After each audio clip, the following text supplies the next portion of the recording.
Hi, I'm Dr. Dena Robins, and I am today's guest on The New York Woman. Hi,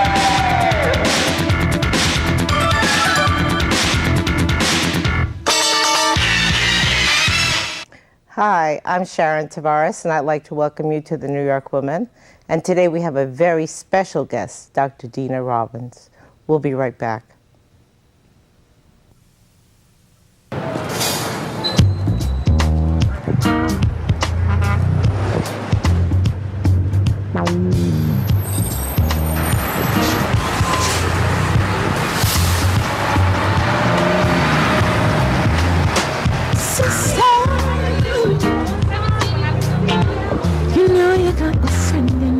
Family and friends can provide the support you need to reduce your risk of cancer, diabetes, heart disease, and stroke. Eat right and get active.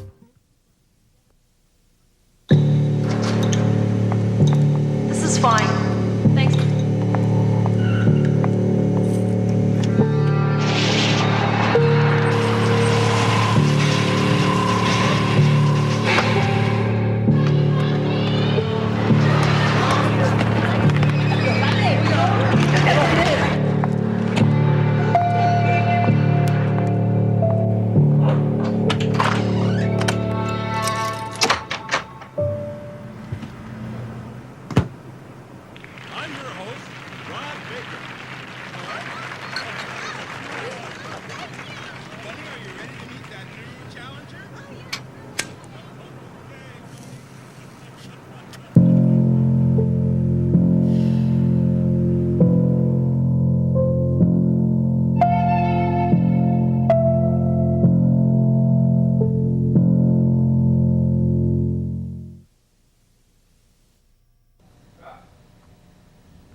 Dena, I'd like to welcome you to the program. You're the perfect New York woman. Thank you, Tell us a Sharon. little bit about your background, childhood, brief little history. I'm born in the Boogie Down, the Bronx, for those of you who don't know, but of course this is the Bronx. And I was raised in the South Bronx in the Patterson Projects. Shout out. And, you know, we all are online now talking to each other about ourselves and our growing up experience. And I found it to be a special place, the Patterson houses. I ended up with a lot of friends and, you know, surrogate parents as well as my own parents. I was brought up in a nuclear family. My dad, Willie Jones, and my mom, Leona Jones. And shout out to his memory, and I love you, Mommy. My sisters, Gwen and Ozzy, may Ozzy rest in peace, and my twin brothers, Willie and Wilbur. And we had chores. We sat down, we ate dinner together every night. We said our prayers, we had chores, and You told me a little something that was extremely interesting, that you thought you guys were rich because you had a car. That's Elaborate correct. a little bit on and that. we lived in the project. We had a decent apartment. We traveled back and forth to my parents' native state, which is South Carolina. My dad's from Columbia, South Carolina. My mother from Nichols, South Carolina. And we would go there. My grandparents owned a farm, which they still have. My mother's since retired to that farm. And, you know, we had land, and we lived in the projects. My dad had a car. We were not dirty or filthy or any of that. We were And well you thought dressed. you were wealthy? I was okay until someone told me that I was poor about the age of 14. As a matter of fact, it was Mrs. Doc. For those people who are very familiar with Mrs. Doc, and she was saying, you know, how these things have to change in the community, and she was an activist. And one of my friends, Valerie, she just cried. I'm not poor. I got a leather coat. And she had more than we had. I'm from a family of 5, but you know, when you're from a family of 2 children, you tend to have a little more. You don't have to wait in line for your shoes, and you know, you may have a little more expendable money than So how did you decide to get steered into the type of career that you chose? I chose education because I was always into learning and reading. I used to read voraciously. My mom would go to school and she would say this, she can't stop reading. I would read all times of night. But, you know, when I read, I was able to go wherever I wanted to go. You see, I could travel all over the world when I read a book. And I just love to read, and I love to play, go to the head of the class. That was my favorite game. I didn't like the other games, but that was the game. What is your favorite book? My favorite book? Let's see. Something special that you read that really clung to your heart. I read about George Washington Carver, about Dr. George Washington Carver when I was a kid. And that is what catapulted me into science, into the sciences, because I just thought it was amazing how this man could take a peanut and sweet potatoes and invent all of these things. And even as I grow older and I read more about him, he was just totally amazing. He made thousands of inventions, not just the peanut butter, as people would call him, the peanut butter doctor. No, he took that and he made tiles and all different types of things. You have to see how many patents that he created from that. For some reason, I only thought that Jimmy Carter was the only peanut man in this lifetime. Well, that's in this lifetime, no. But Dr. George Washington Carver, that's my hero. I read about him. And Little Women, I like to read, you know, Louisa May Alcott, I read that. And in the classes that I was in, we had to read like a book a month or so. And I liked, when I got to junior high, Animal Farm. You know, you start to see about inequities in society, and, you know, some are more equal than others, and then you apply it to humans. Do you remember the first essay you ever wrote? What did you write it on? I remember my first poem. What was your first poem? My first poem was about John Glenn. Oh. And I can tell you the exact poem. It says, John Glenn, he went into space, and it wasn't really a race. He came down safe and sound. He's the greatest hero on America's ground. And I was about 8 or 9 when I wrote that. That is and I so saw wonderful. him the other day. I got so excited. It was just as if it was yesterday, because I think this is like, oh, I don't even want to say how many years it is, because I'd be giving away some secrets. But if you've been watching television, you know how long ago that was. It was quite some time. And so I just got excited. It was great. What really makes you tick? What is it that's so much fun about being with you? If I had to spend a whole day with you, you had to spend a whole day, you would be laughing like crazy, because when I get a good laugh on, I can't stop. I mean, it could be something very silly, and I would just laugh and laugh and laugh, and I just, you know, it's to a point where I just can't stop. I love a good belly laugh. What are some of your favorite things? Singing is one of my most favorite things. And I like to cook. I'm getting better at my older age. I was not the best, believe me. And all of a sudden now I'm making jellies and things, you know, I never thought I would. You know, my grandmother, because I always say that my grandparents had it right. You know, they lived on the farm. They made everything that they grew everything that they were going to eat. And they recycled everything. And so I'm trying to reinvent this in the city life. You know, I think my parents kind of missed out on all of that part by coming from the South to the city. You know, so like I'm like a first generation New Yorker. I wasn't born here. But, I mean, I was born here. My parents weren't born in the Bronx. But my son is like, well, on my side, that makes him the second generation. He couldn't get away with anything. See, my parents were sort of green, you know what I mean?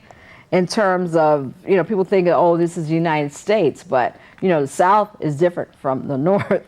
I can tell that you've written a lot of poetry, because some of your words rhyme.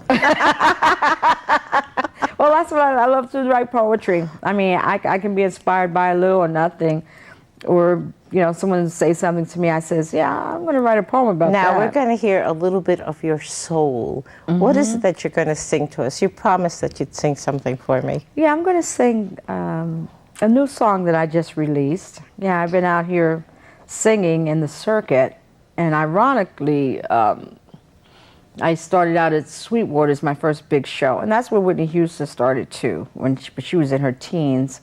But my sister Ozzy, she was my voice trainer for that particular show, and you know, that's when I decided that after all these years of not singing, because I taught for so many years, and I was still teaching at the time though, that I would just, you know, go into expressing that. I didn't go into singing when I was younger because when I was 15 or 16, I was like very distraught about the conditions in America and what was going on, you know, Martin Luther King and all of these other things. And I said, you know, someone needs to try to change it. And I got into the political aspect of it, you know.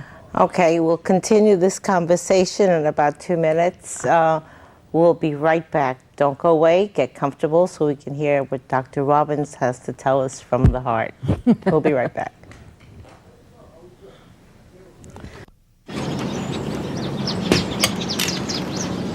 Sure, they're juicy and delicious. But did you know fruits like melon and mango are packed with vitamin A to help you see better? Eating fruit can also help make your teeth, skin, and hair healthy and strong.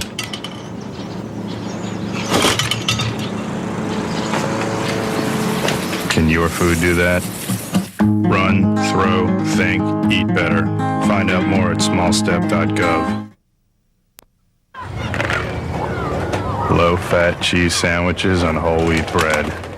Chewy and good for you. Snacks high in calcium help build strong bones. And foods rich in fiber are good for your heart. So you have the power to dominate.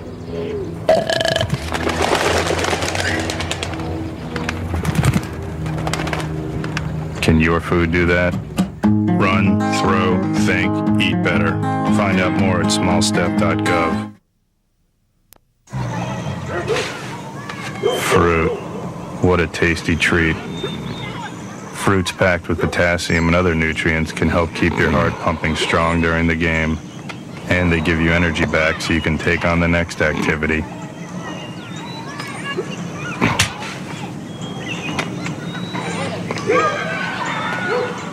Can your food do that? Run, throw, think, eat better. Find out more at smallstep.gov. Okay, now we were talking about the musical part in your life here. Yes. You're singing. Tell us where you're going in the future with these songs that you've written. And Yes, I write songs, I compose songs, I sing songs. I just want to just let the world hear it. Everybody needs to hear it, just so I can share my joy and they can get some kind of enjoyment out of it as well. That's why my name is Lady Bird Sunshine. They say, where'd you get that name from? I say, well, I try to be a lady, and my mom says I sing like a bird. And when I sing, I want to bring some sunshine into your life. that is really, really cute. Now, we were talking about something on break. You said you recall a lot of things about my son. Yes. Tell everybody, where do you know my son from? I know him as his teacher at the Bronx High School of Science when I taught there. And every day, you know, he would converse with me. He's so respectful and so beautiful and so caring. You know, you did a great job with him. And I understand now he's in medical school. Thank you. I appreciate it. Hey, 2 thumbs up. But I think that you made all the difference. And I think that that's one of the reasons why I wanted to have you and honor you on the New York Woman. No, thank you. I appreciate that. You're a very special lady. I appreciate I'm sure not only my son, but that you've made a big difference in a lot of other people's lives. Right. I went and took my mom to a doctor. She came up here for an appointment, and she was having problems with her hearing. I took her to a doctor. I looked up, and I saw the doctor. I said, don't I know you? I said, didn't I teach you? He was like, yeah, Bronx Science. I was like, oh my God, so they're popping up all over the place. Yeah, they are popping up all over the place. But isn't that a wonderful feeling? And you look terrific. Thank you. And I have one of my students was a close and personal worker for Whitney Houston. He used to do the talent and fashion shows with me because I would sponsor them, called the Celebrity Showcase, when I taught at Brandeis High School, and he was one of my MCs, and he was also one of my acts and one of my models in the show. And he worked for Whitney for about 15 years. Are you not a great lady? I love all my kids, all 10,000 plus of them. If they're out there, they need to know that whoever I am and whatever I am today is because of my contact with you. I love my kids. They know it. So what are you going to sing for us? I'm going to sing the new release that I just did. It's an old song, that was sung by Linda Jones. And Linda Jones has been known to be the protege of the likes of Gladys Knight, the Whitney Houstons, everyone that came after her that do the R&B genre. They kind of an offshoot of Linda Jones. And I had the opportunity to record this song with the original writers, Mr. Poindexter and his lovely wife Jackie, and she's on the background vocals on this track. And we had a record release at the New Amsterdam Musical Association, which is one of the organizations that I'm a part of. And I'm just so happy and proud to be a part of this legacy. So if you give us just a second, we'll be right back. And Dena's going to sing for us. Lady Bird. Hey,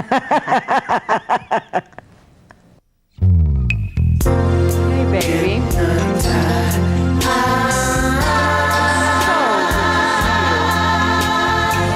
You make me feel like la la la la la la.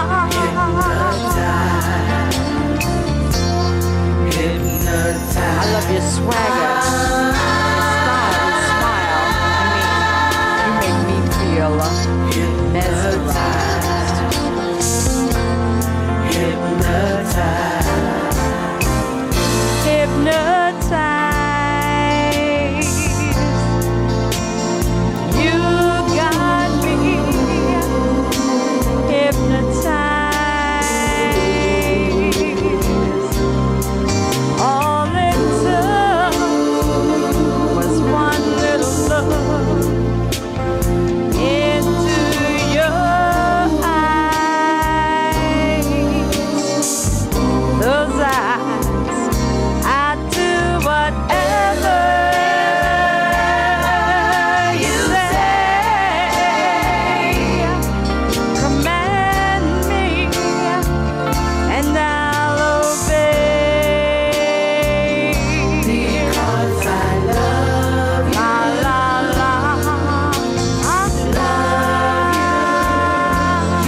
tall enough to reach the light switches. I'm big enough to brush my teeth by myself. I'm the tallest kid in my class. I haven't worn diapers in years. I'm much less likely to vomit at random now.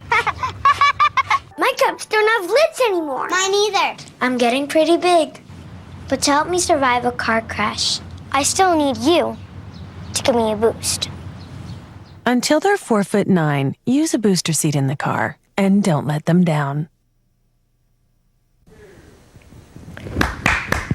Thank you. That was fabulous. Thank you so much. And now you have another song for us, which Yes, is? this one is a tribute to Whitney. I've been singing Whitney for many, many years now, and unfortunately, you know, she passed the other day, and I want to just keep singing her songs, keeping her above ground with us. Okay, what song are you going to sing for us? I'm going to sing All the Man I Need.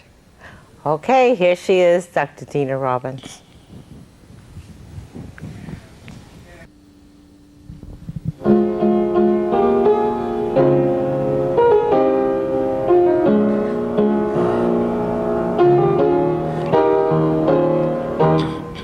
I used to cry myself to sleep at night, and that was all before he came. I thought love had to hurt to turn out right, but now he's here. It's not the same. It's not the same. He fills me up. He gives me love, more love than I've ever seen. He's all I got. He's all I got in this world, but he's all the man that I need.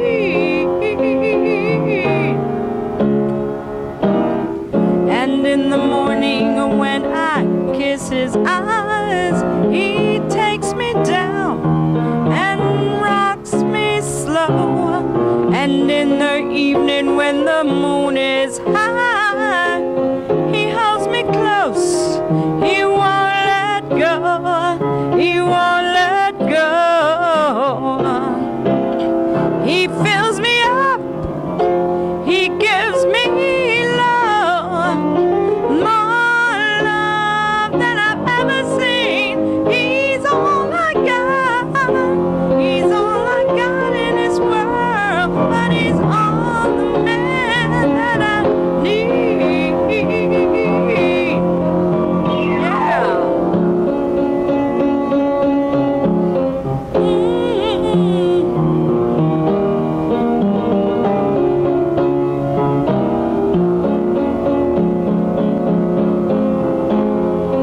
He holds me close. He won't let go. He won't let go. He fills me up. He gives me love, more love than I've ever seen. He's all I got. He's all I got in this world, but he's all the man that I. He fills me up. He gives me love, more love than I've ever seen. He's all I got. He's all I got in this world, but he's all the man, yeah. Woo. More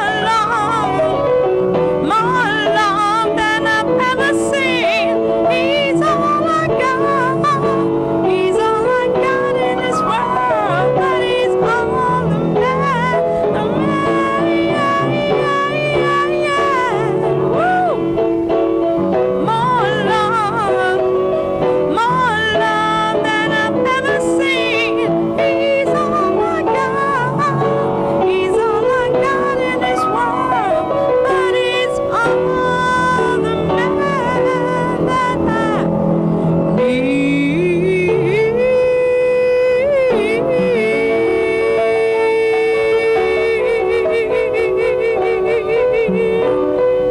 Yeah. Love you, Whitney. Love you.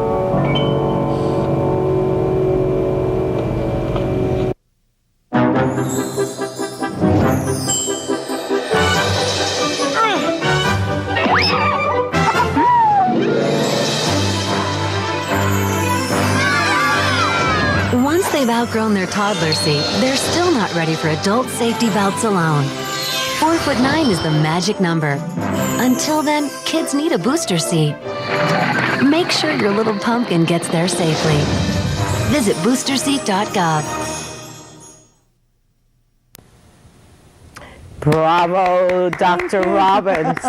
That was Lady Bird. Now, where are we going to from here? Wherever Apollo? the world takes us. Wherever the world takes us. Where have you appeared so far? I have Where appeared you at the performed? Apollo one time. I was with my husband, who you met before, Jimmy Preacher Robbins. He rests in peace. But we opened up for the Ohio Players and Morris Day and the Times. And that was during 1999. I was there at the Apollo. I haven't been back since, but I would like to, do my own show as well. But before we go any further, I would like to present you with this gift from me to you. Thank you so much. A little sunshine gift. And let's see. This shopping bag is not only yellow, but everything inside is yellow also. Aww. First, let's take a look here. Well, that's just the cover of one of my first CDs. But this one, I've given you a copy of my gospel CD, which I wrote every song.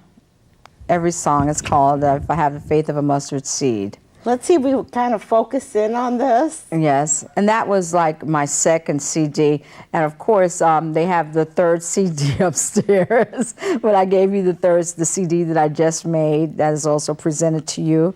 And this is a T-shirt of the front cover of my CD. I am so excited. Yes, so you're a walking advertisement for Lady Bird Sunshine. Oh, I love it. And you the know Hypnotized. That. Yes, take a there look you at go. this. And don't I look great in Yes. The perfect color of sunshine. I will treasure this. Thank you. This is so sweet of you. Thank you. I do appreciate it. You're welcome, and thank you so much for having me on your show. Oh, it's been and an honor I have and a show pleasure. on BronxNet too, as you know, the Crystal Stairs, and it is a pleasure to be sitting here on your show. Because production is a lot of work. Well, this is the only way that I ever got to see this lady. How long has it been since we've seen each other? Since your son? Since I taught your You're son? right. He said it's been, I don't know. I can't even say, maybe 10, 20, 15, 10 years maybe. 15 it's been? That, yeah. Wow. It's been a long That's time. a long time. Yes, but I want to wish you continued success. You have some of the best shows here. You have, I think, more than anybody on BronxNet. Yeah, we're going to be taping 800 something shows, almost 900 shows. Congratulations. That is fabulous. And I work my other job, which I do promotions, which I love, and you've seen me at my other job. But you're going to, get me to where I need to be. Oh, I know I can. Like the little choo-choo train says, I know I can, and I know we will. We will. Yes, yes. Well, I'd like to thank you so much for watching The New York Woman. And you never know, I might pick you up for the next New York Woman. You have a good one. Thanks for watching.